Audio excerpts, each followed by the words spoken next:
What is going on, guys? See, we got some viewers going on. We're going to wait here a few moments just to kind of gather up some more audience.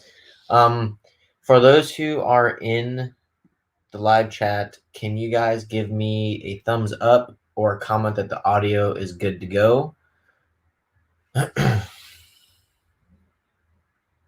What's going on, Wayne?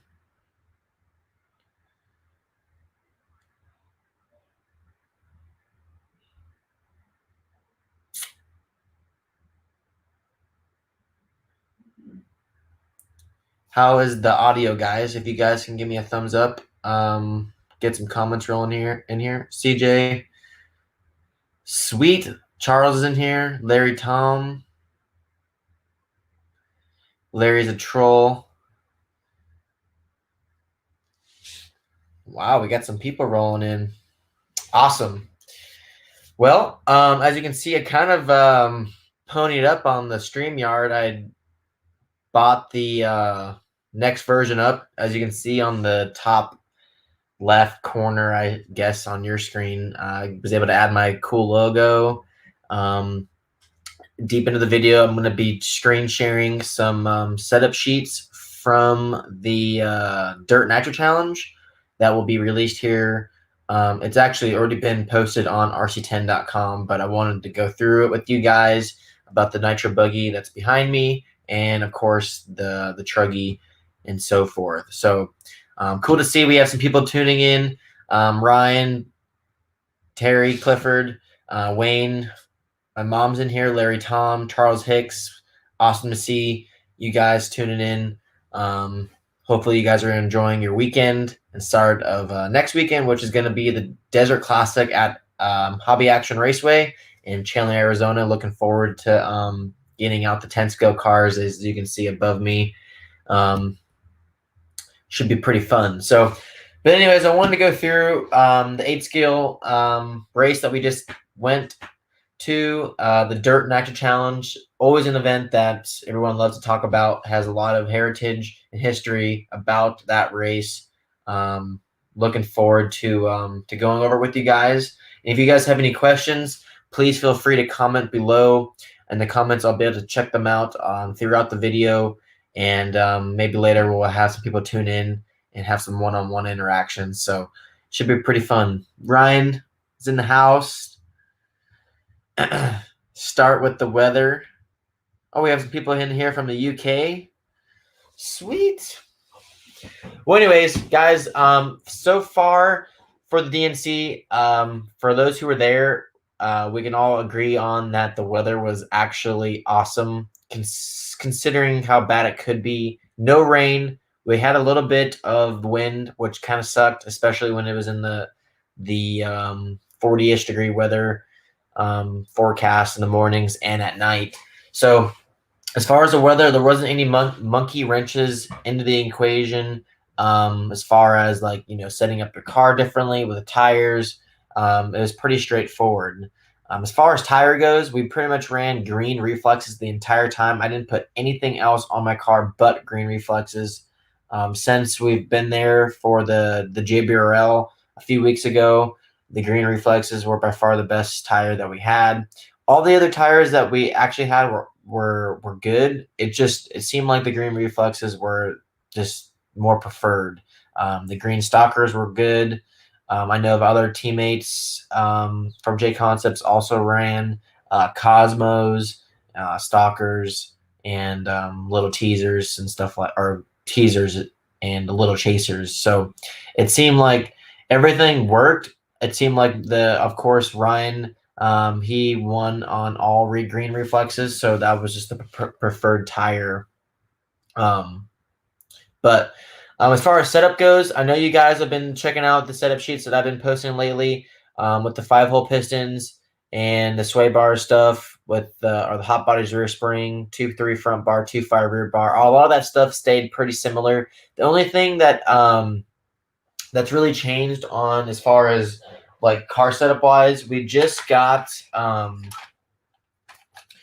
the new center dog bones. That's something that I've switched over to on my cars, the buggies for that matter. The center dog bones really help the car bleed power more equally front and rear. It actually acts like a thinner center diff oil, I've kind of noticed. So it kind of makes it easier to drive, and also I feel like the efficiency of the dog bones in the center has actually helped with like fuel mileage. It's helped with you don't need to replace them nearly as much as the universals, because the dog bones are kind of wobbling front to back in the drive cups. And it's kind of always wearing on a new platform on the outdrive in the pin. So I'm not sure if you're able to see through, but you can kind of see in the rear the dog bones instead of universals. We just released them on rc10.com. They're probably going to be going on the stock here shortly. I know a lot of distributors and dealers are ordering them for their local tracks. And of course, team drivers and so forth will be getting them. So get yours. I know we also just released the universals. That's something that we've also been running for quite a bit, some time for the last month or two. I actually ran universals in the front of the car and CVAs in the rear of the car. For some reason, it seemed like at Thunder Alley, the way that the dirt works with the tires and mechanical traction, that the rear end squats of substantially a good amount, regardless of like, what tires you put on, the track surface that you get to see there, wet or dry. So running the CVAs in the rear, it seemed like it helped the car square up out of a corner to go straight. And then on and off power with the CVAs, it's not as much of a articulation than the universals. So it will have like with this universals, you'll see the car kind of pitch front to back more and side to side. With the CVA in the rear, it kind of stays more planted and kind of just drives. But for the front end, it seems like with the front end, it helps with the car with smooth steering. It helps the car get in the corner. The weight transfer is a little more fluid than the CVA in the rear, or than in the front, excuse me. And then as far as tuning ability, you can also try the CVAs in the front. I know Mayfield on their cars, they've also been running universals, so it kind of seems like it's kind of the way to the future as far as running universals. So we just released our new universals. Check that out, and also on rc10.com. But what else do we have here? As far as setup changes goes, I will post some links that I got from Brent. I will post a link in them.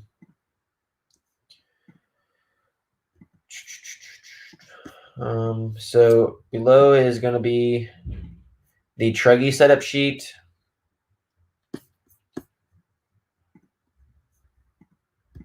And I'm also getting the buggy setup sheet for you guys posted.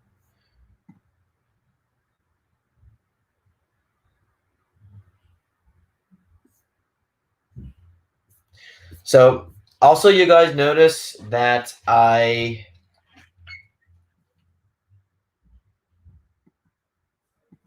am streaming from YouTube and Facebook. I know we tried this last time with a different pretty much server, different kind of program. I'm actually doing it through StreamYard now. It was a little bit easier than it was before, so it's pretty straightforward for as far as streaming on both. So for those who are on my YouTube right now checking it out, please go ahead and subscribe, hit the notification bell so you guys can get updates on when I post actual YouTube videos, which I do have a few coming. I know it's been some time now, but I'm going to be doing some underneath the covers of my 10-skill cars, my 8-skill cars, and so forth, just to give you guys an understanding of what's the latest and greatest I'm running, why I'm running it, and so forth. So looks like we got some comments coming in, looking good on both YouTube and Facebook, comments coming through. So, but I wanted to go through some setup stuff. I am actually able to bring up a different window of a setup sheet. Not sure if you're actually able to see that, but kind of doing the best I can. Kind of start with kind of the left side of the setup sheet. So as far as ride height goes, I kind of raked up the front end and the rear end. I ran 25 in the front. I ran 27 in the rear for ride height. And as you can see, the front bar was the same. The Ackerman is the same. You can see that I have the universals over the CVAs. The short front chassis brace is pretty much our new standard as far as setup goes. It seems like with the short front chassis brace, the car has more forgiveness in the front end. I think it jumps and lands substantially better. So definitely check that out. I believe the kits do come with long. Hopefully down the road that they will come with short, so you don't buy as an option part, but it is an option. Kind of gonna scroll back here.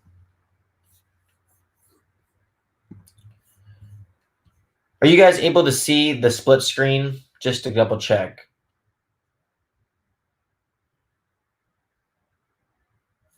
Video and audio seems better on YouTube. Yeah, I've actually been quite noticing that the upload production is better on YouTube than Facebook. For whatever reason, Facebook doesn't have the upload quality as YouTube.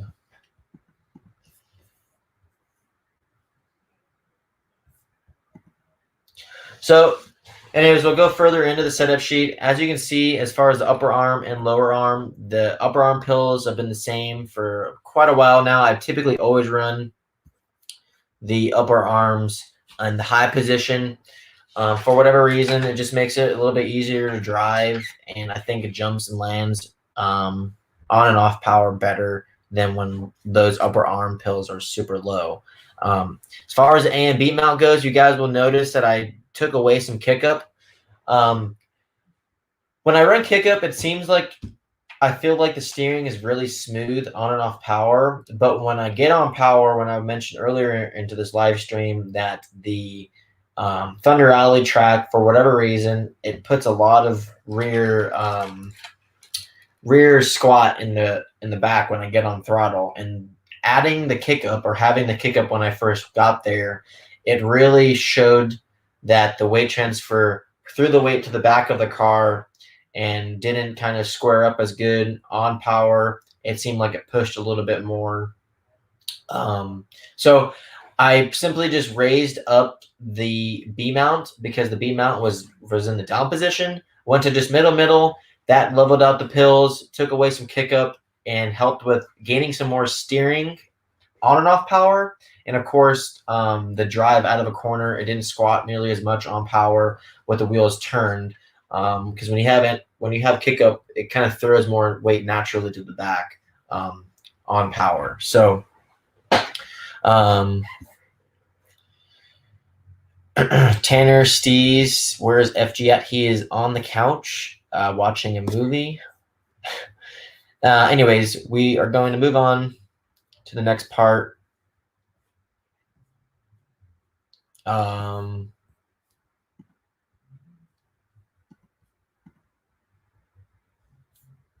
So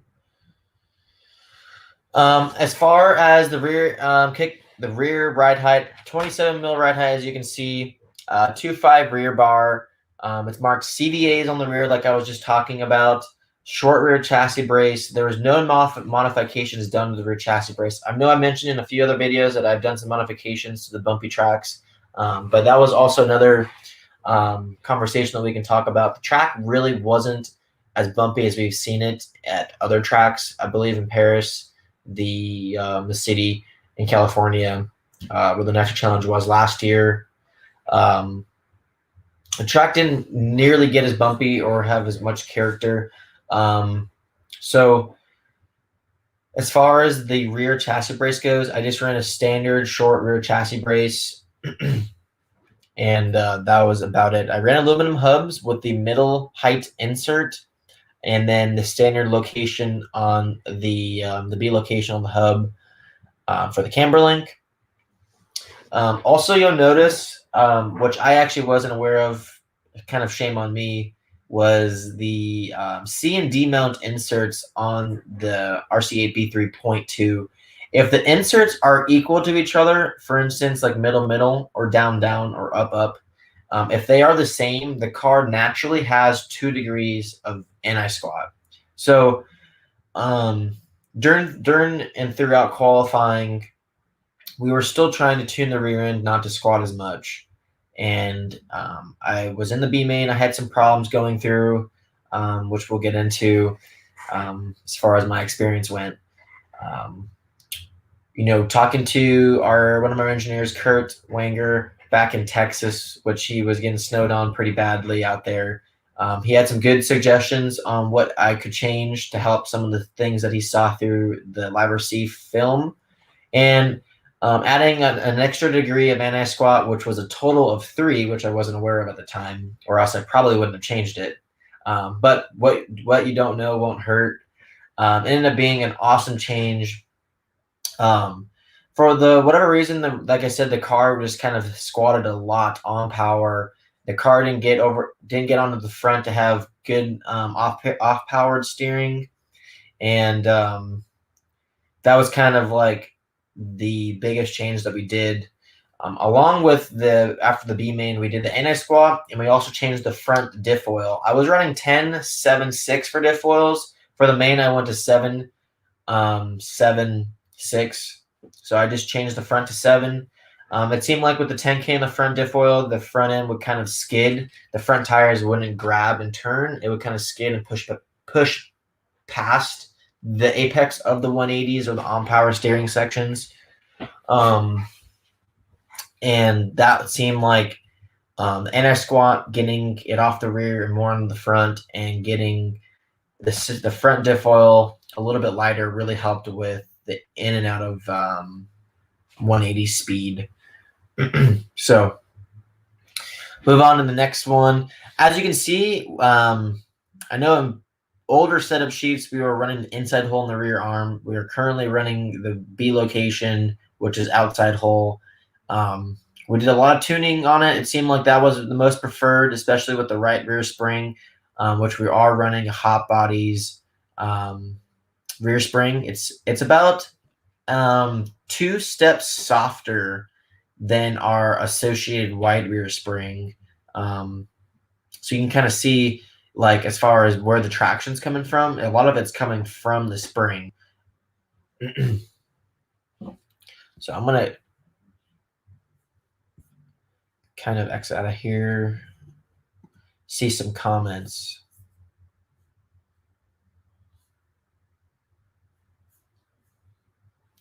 Well, we got 120 views going on in here in Facebook. Super awesome to see friends out here. Yeah, we got Charles commenting, 7K in the front helped a lot last weekend. Yeah, Charles, what's funny is I went to the JBRL with 7.76, and after the JBRL, I went back and talked with Kurt a bunch on diff oils, and it seemed like I thought my diffs felt kind of light on diff oils out there. But you kind of live and you learn. I probably should have just started what I ended up with at the JBRL, but I kind of made it. We made it work with the 7 in the front towards the end. So that was cool to see that you, Charles, also thought the same. Can you repeat on what Hot Body spring? Yes, it is the Hot Body's yellow colored rear spring. It's their Nitro Buggy yellow rear spring. I've ordered the gold one, the yellow one, and the blue one. The blue is the softest, yellow is their medium, and then gold is their harder one, which is also still softer than our associated white rear spring. So I would definitely say the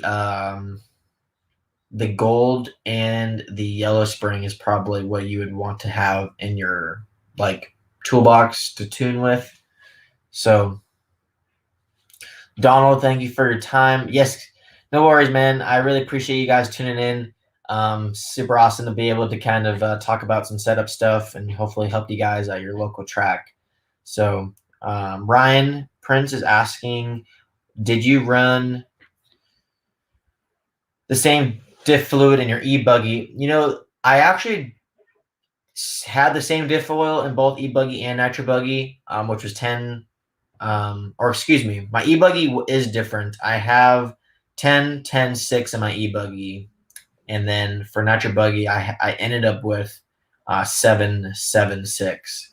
For e-buggy, it seems like you can get away with running a little bit of a thicker center diff oil, depending on if you need more on power steering or off power steering. If you do need more off power steering when you're off the gas, you can go down on your center diff oil. So it's always kind of like a give or take of what you need. Jim's asking, a little lighter works better for me in general because I can control it better. Yeah, I mean, it really depends as far as diff oil goes, as far as traction and the tires that you're running. If you're running a little bit of a harder compound tire, which means kind of the grip's kind of high, or it could be low, but the harder compound tire works, you can get away with running a little bit lighter oil. But if the traction's really high and you're running hard compounds, then the diffs are working overtime and the thicker diff oil is like a no-brainer. Like for instance, like at Thornhill, when we ran the nationals there, we've ran as high as 20 or 30K in the front and then 15 or 20 in the center and then 7 to 10 in the rear. So that's just for like the really prepped 8-scale tracks. I know for like Thornhill's average club racing scene, it seems like you guys are running, blue compound reflexes or stalkers or detoxes. And I know Kurt is a local there and he runs, 10, 7, 6 or 7, 7, 6, depending on the traction level and how fresh the track is. So I'm going to change that screen over. We'll kind of talk about the shock oil. Kind of moving this thing over.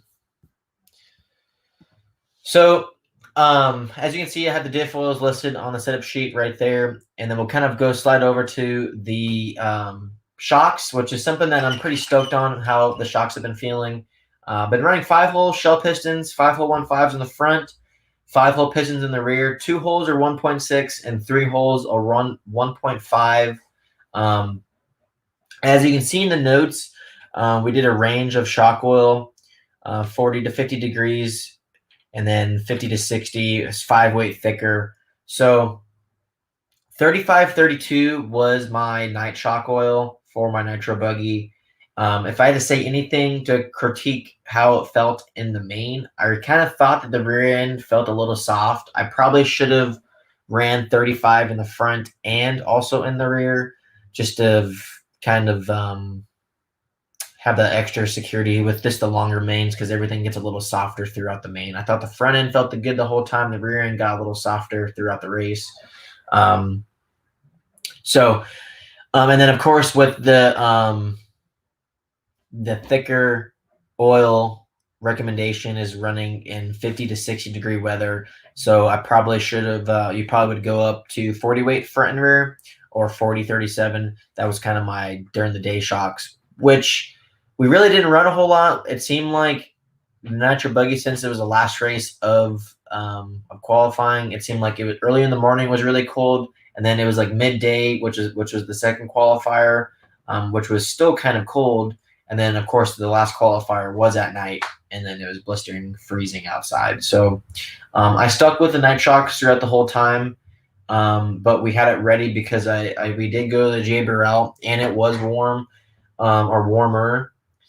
And figured out the shock oil for, a 15 to 10 degree window of shock oil. It seems like for every 10 degrees difference in weather, hotter or colder, it's roughly about 2.5 weight of oil. It seems like that's kind of the study that we learned from the team. So if you run in 80 or 90 degree weather, then of course, then you have to go up substantially. And then if you run pretty much in the snow, then you have to go down to 20 weight, 25, somewhere in that ballpark. But it's also relative to what size the piston is. If it starts getting to the point where it is 120 out, which sometimes it does get here in Arizona, and we're out there running, and we're running 50 or 55 weight shock oil, and you can't go up any higher, then it's probably a window where you can start kind of making the holes a little bit smaller to compensate for the oil thickness and thinness. So if it's really cold and you don't have anything thinner, then you probably need to make the holes a little bit bigger, and then vice versa for the hot tracks, which I'm sure you guys can kind of comprehend of what I'm saying. So it seems like with the 5-hole pistons, it's been a very good balance. We always run when we run the 5-hole pistons, we always run it with our standard bladder that we offer in the kit. It is our quote-unquote hard bladder. It seems like that's the best balance for when the car is jumping and landing. Since the 5-hole pistons, they are a bigger hole compared to than the other kind of options that you can run, 6-hole 1.3s, 8-hole 1.2s, and so forth. These kind of are substantially bigger holes. So what the hard bladder does, it really helps the car settle in when it lands. And then the bigger holes allows the car to kind of absorb the bumps. Doesn't feel so rigid to drive on the rear. Has good plush steering in the front. And then when you go off jumps, it jumps really nicely and no issues. It seems like that's been the best balance. I know Kurt was running the 6-hole pistons. I know a lot of people are running six holes.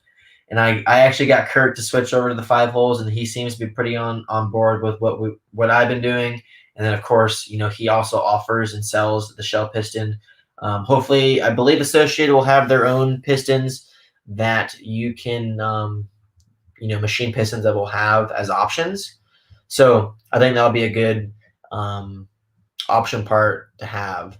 I know on our spare parts, we also sell blank pistons on Associated, so you could drill them, and then you just have to get the drill bit. I know A-Main Hobby sells drill bits for piston size drilling. Avid sells them, or if you want to order them from Amazon or get them from your local hardware store. So I'm going to go back and check out some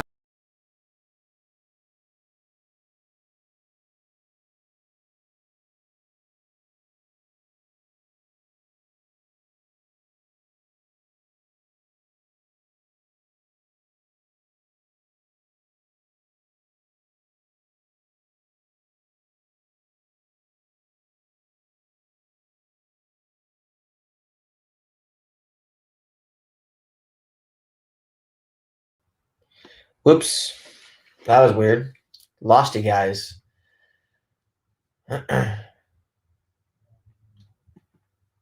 You guys can all hear me, right?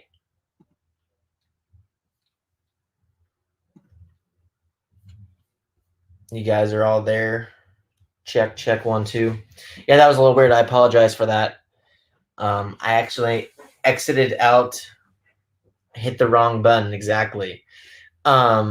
I forgot where I was on my conversation, but I wanted to go through and check out some comments if anybody had any questions from that from the DNC.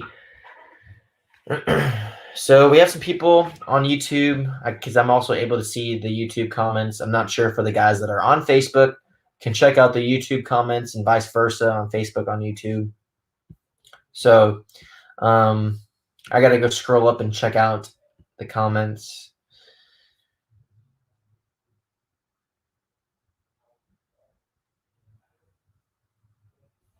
So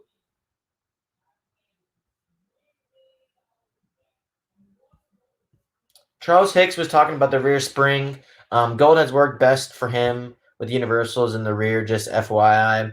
Yeah, Charles, that's that's probably something that I can go ahead and try.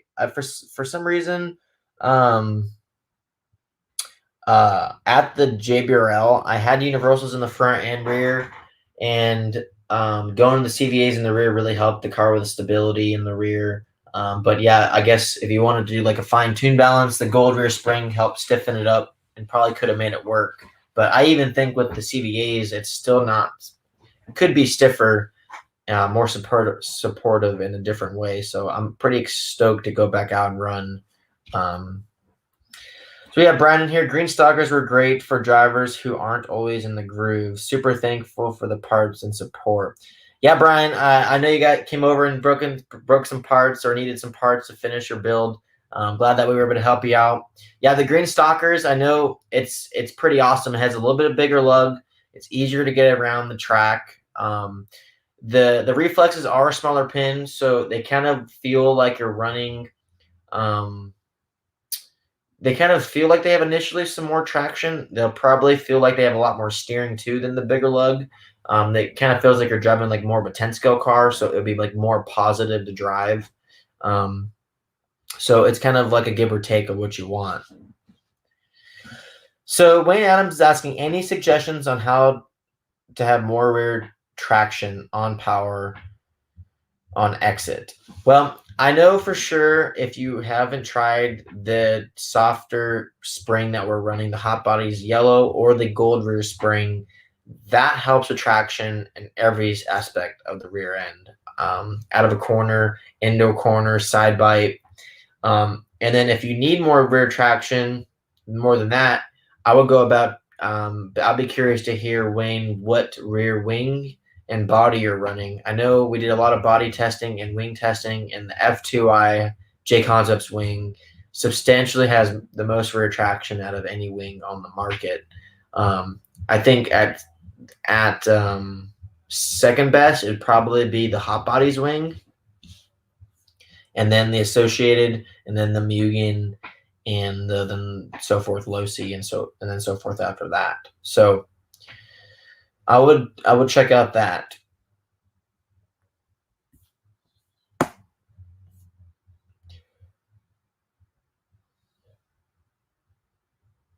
So Will, I took away kick up and added anti-squat. That was the direction that I decided to go down. That took some weight transfer off the rear with the kick up, and then adding anti-squat an extra degree, which was a total of 3, to take also more weight off the rear on power. 3 more weight onto the front to help with the rotation going into the corner and out of the corner.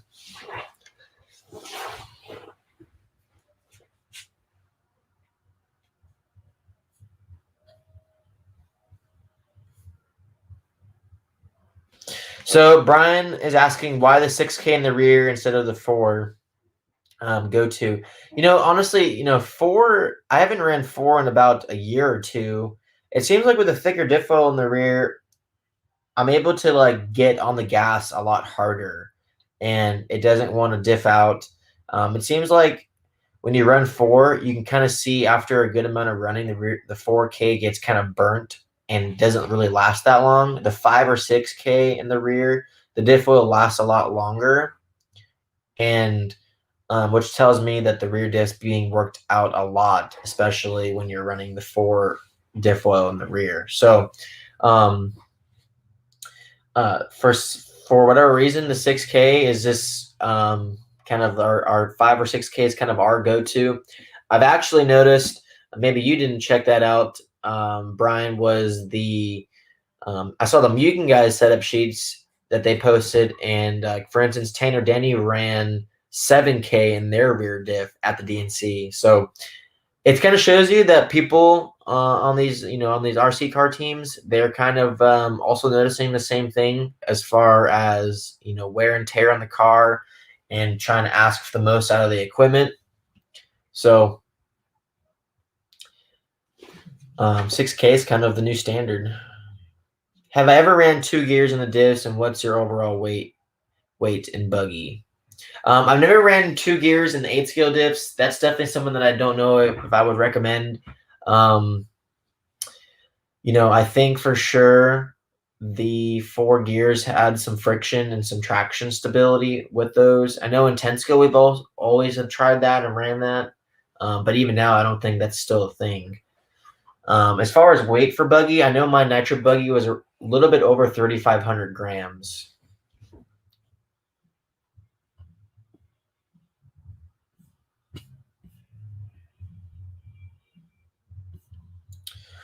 So I'm trying to read these questions here.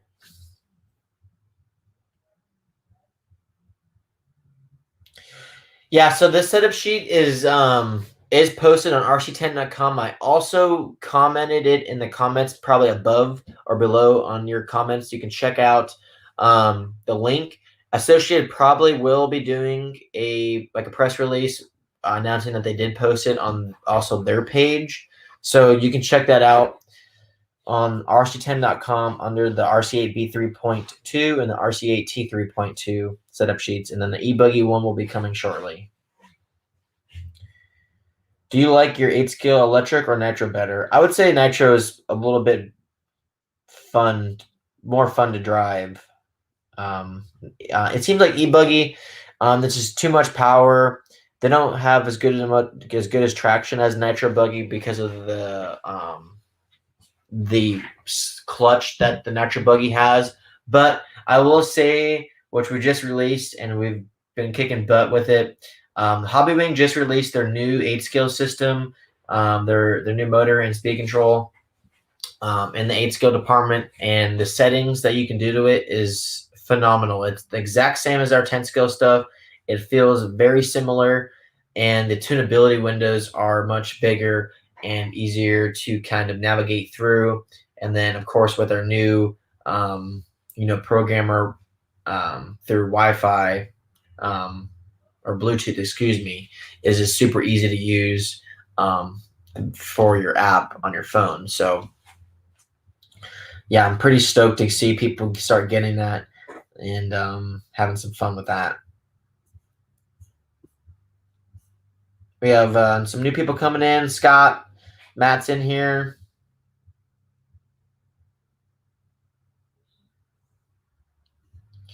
So Matt's asking, are we running the 1242 or 1344 gear ratio?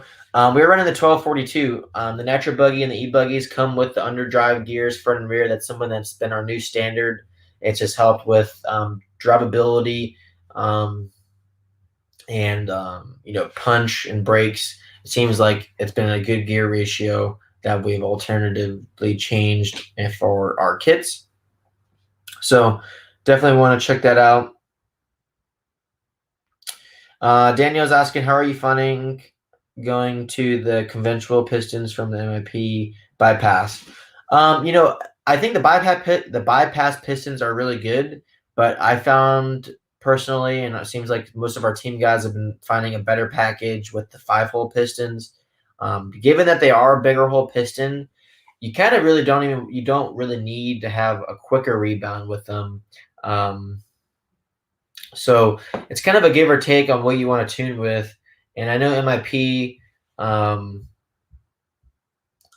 they've been they may have a 5-hole piston. I'm not even sure if they do have a 5-hole piston. So what's up, Alan? In the house, Alan Horn.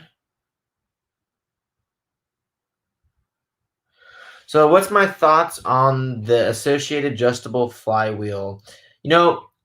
I will say I don't have any or much experience with the adjustable flywheel. I know some of the engineers that were involved in making that was a very proud piece, and I know a bunch of team drivers are using it for the tunability.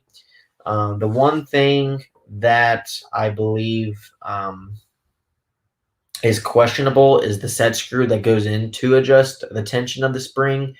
It's pretty much held in by Loctite, so it's just very important to always keep that Loctited, so you don't have any back out issues on the fly while you're running. It's kind of just another thing that you need to be concerned or worried about. But I think as far as tunability, I think it's one of the best pieces that we've seen as revolutionary to the clutch system. So Wayne, so you run Hot Body's Yellow Spring for more grip. I run your Wing J Concepts body. Yes, the Hot Body spring has substantially more traction. It seems like with our springs, they're depending on the traction level, of course, they are not soft enough to get the traction out of a corner, side traction, especially if you're running outside hole in the arm. What's up, Eric? How's it going, buddy? So Willow's asking, at DNC, did you try emulsion or bladder with the foam and hole in the cap?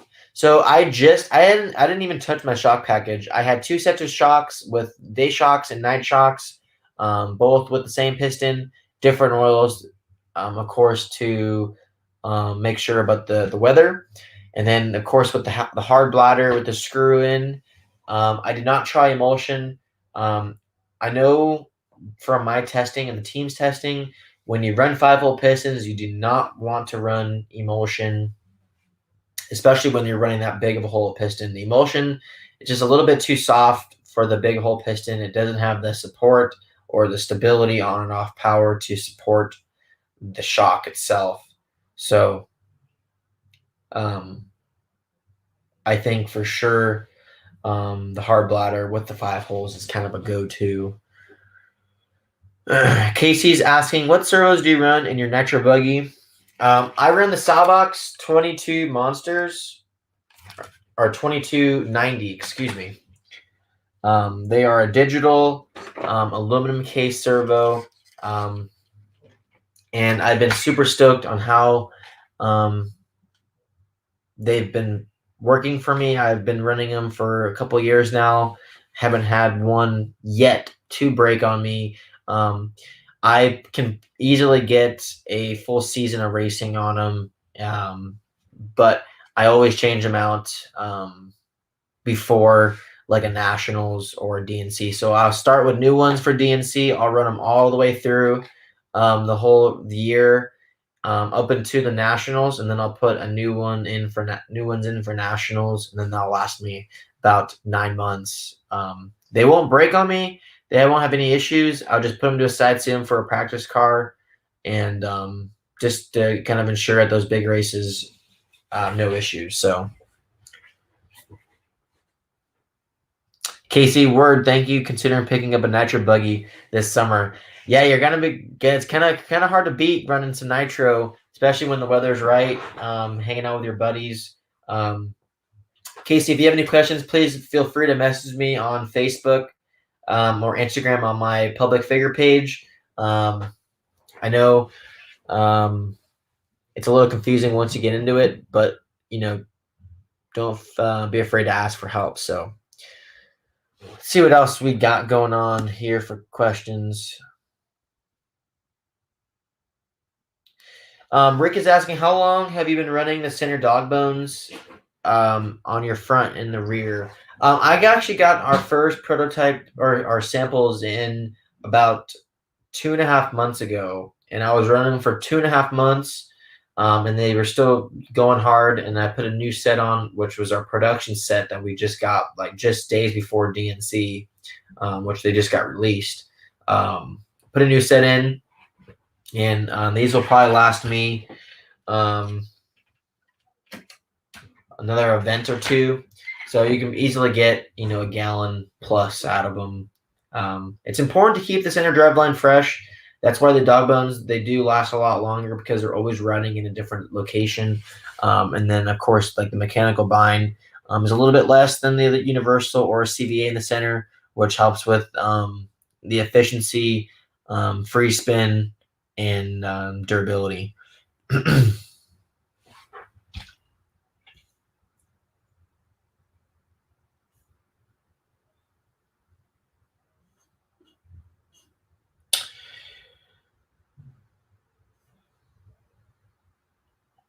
So as far as the tuning windows about the car, I kind of wanted to go through the one last thing that I forgot about the setup changes for my Nitro buggy, and then we'll kind of go over talking about my upcoming events and what I have coming up for races and so forth. But We were talking about springs earlier about the rear. I also want to talk about the front spring. It seems like now with getting the suspension kind of working properly with the shocks and getting the rear traction right up to speed of where everyone else is at. The front end, I've noticed I've been able to run a substantially softer front spring than we've ever had before. Seems like the blue V2 blue front spring was like a standard to have on our car, and we always ran the blue front spring because we have always said that the softer front spring is too hard to drive. Well, when you run the right rear end setup and it creates traction and it's stable and easy to drive, you can start tuning the front end to help with making it quicker to get around the track. More steering, more off-power steering, the jumping effects with a stiffer spring versus a softer spring. So I'm running our associated white front spring, which is a I'm not sure on the coil count, but I believe it's a 9.25 front spring, which is kind of standard. I know the big guys also run the 9.25 front spring. So the front spring, definitely put that in your category to have in your parts box to test. I also was running the front wing that J Concept offers, the J Concept's F2i rear wing, and then the F2, the S15 body. So qualified 11th, finished 4th, had an awesome battle with Tanner. In qualifying, I really didn't have that great of luck. I kind of missed my seeding run, which kind of put me behind the 8 ball of getting into a good heat. It was in the B heat, had some good runs going, but some traffic kind of took me out of contention and some bad crashes on my end that took me out of it. A little frustrating, but had a good solid B main run, worked my way up into the main, finished 4th, which was my best DNC finish, so kind of hard to beat.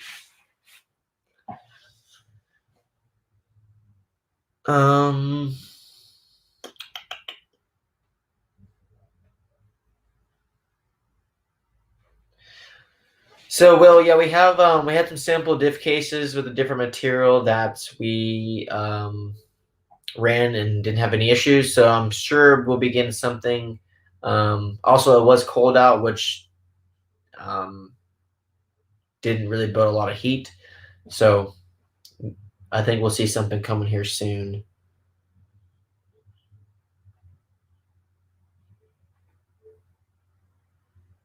Yeah, Drew, new cases are coming next week. Sounds good.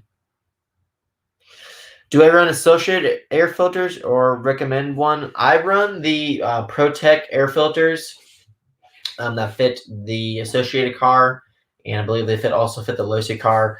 They're awesome. They've been out of stock, I believe, for quite some time now. They might be in stock now, but the Losi ones are also good. The associated ones, you need to oil them yourself. So that was the only thing that why I don't run them, because the ProTech ones are pre-oiled, which is a lot nicer. So, and they're pretty affordable considering what your engine cost and so forth.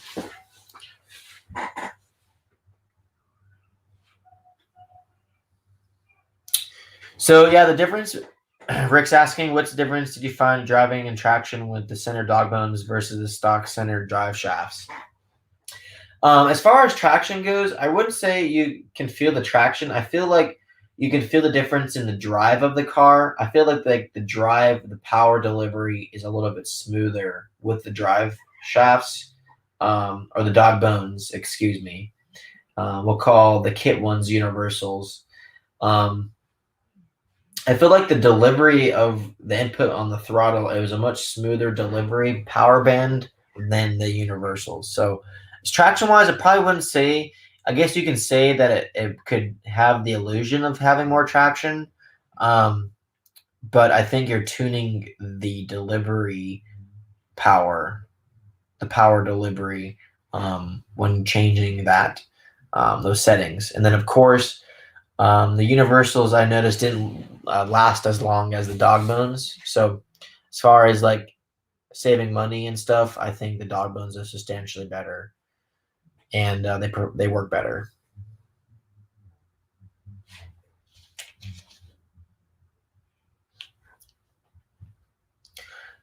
So we'll kind of finalize. We'll do 10 or 15 minutes. I want to talk about the Desert Classic, and then carpet race I'm going to be going to. So kind of wrap that stuff up.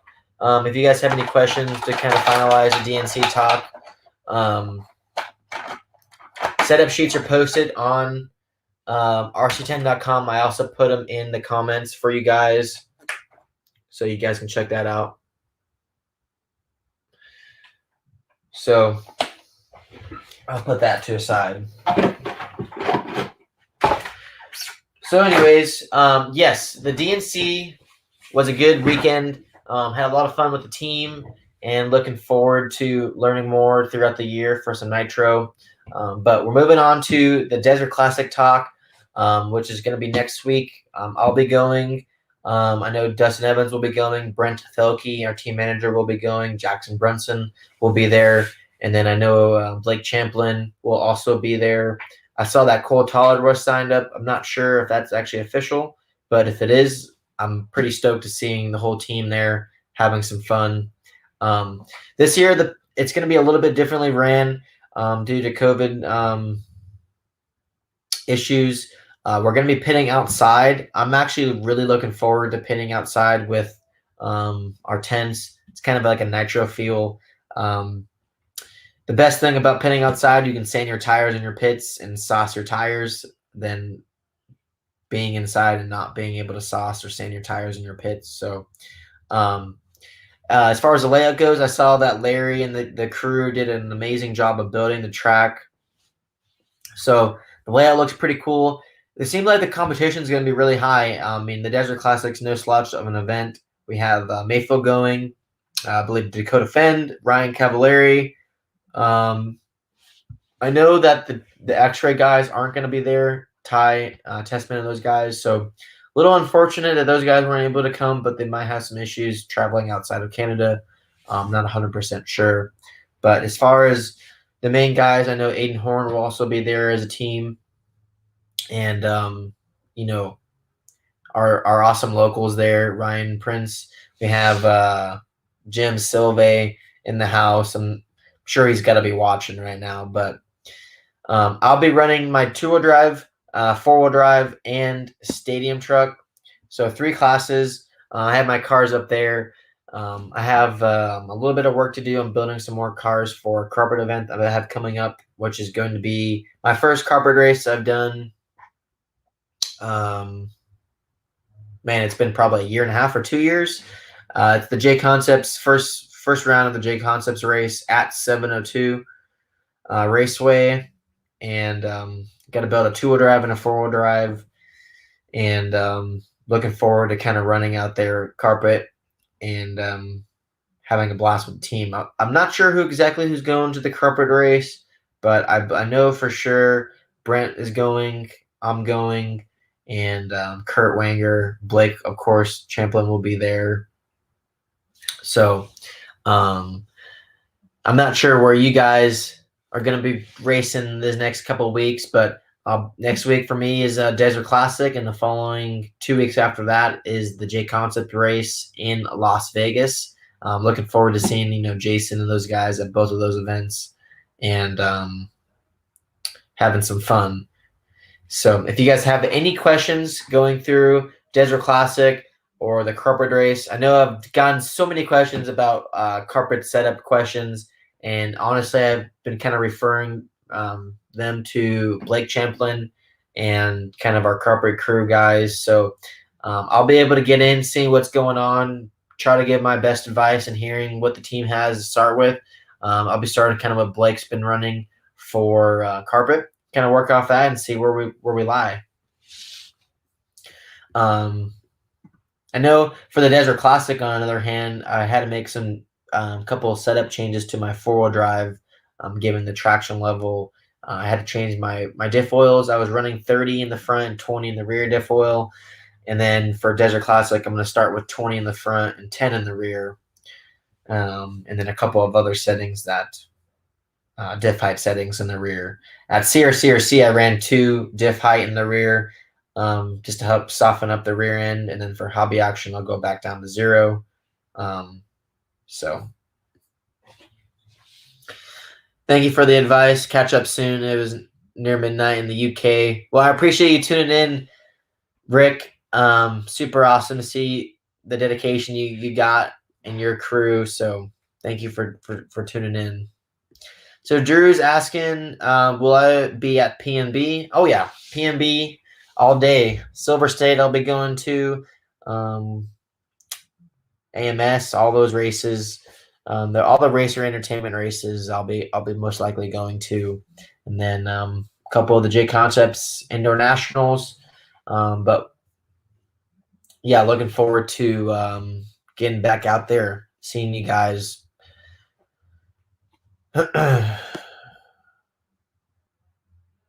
I'll be at both races. We'll stop by and say hi. Yeah, man. Hopefully, we'll see you there.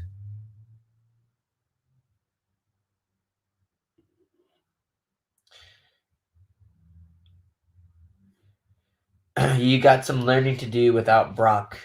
Yeah, I've been racing for a few years too, so I know a couple tricks up my sleeve for the old carpet racing. So we have a good carpet team. I have an awesome crew of guys in Europe that run carpet. Blake Champlin, which is also Brock's brother, does honestly probably most of our carpet testing. I would say Brock probably learns more from Blake than Blake from Brock. So I'm looking forward to seeing the teams and racing it out at the Desert Classic, and one race at a time. Looking forward to seeing everyone in the teams. Should be a good weekend pitting outside, having some good weather. I know Brent will be on the bike a couple in the mornings, and we'll get some Longhorn at night for dinner and have a blast with the guys. So I'm going to do one last thing. If you guys have any questions, feel free to ask me, and kind of end this live stream and see you guys soon. So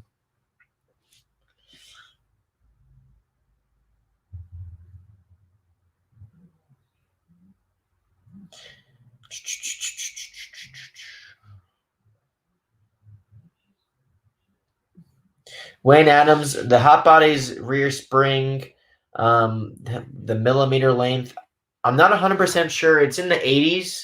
It might be 82 or 87 millimeters.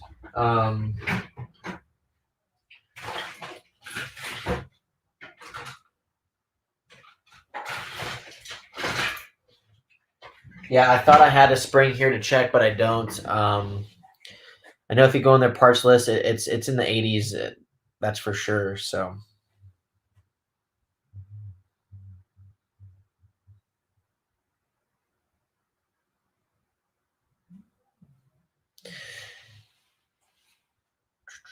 Yeah, 83 millimeter. Yep, that's it. Yeah, I know people are asking about trimming up the steering rack, the bell cranks. If you are raising up the bell cranks, I would only do that unless you're running less caster or less kick up to pretty much fix the bump steer of the car, which we're kind of going to be doing another video about that.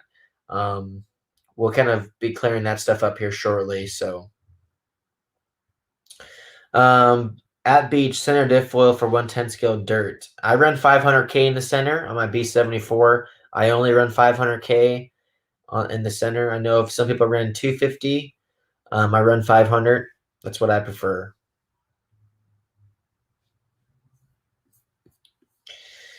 Alrighty, guys, we're going to wrap things up and get some dinner, some lasagna. My dad said it's going to be done in 15 minutes. So anyways, guys, I appreciate you tuning in. Hopefully you guys like the setup sheets that are posted on rc10.com. They're also in the comments, and I believe maybe Associated will be doing a press release of some new setup sheets. So again, thank you for watching, and looking forward to seeing you guys on the next live feed. And stay tuned and see you guys at the races. Have a good one, guys.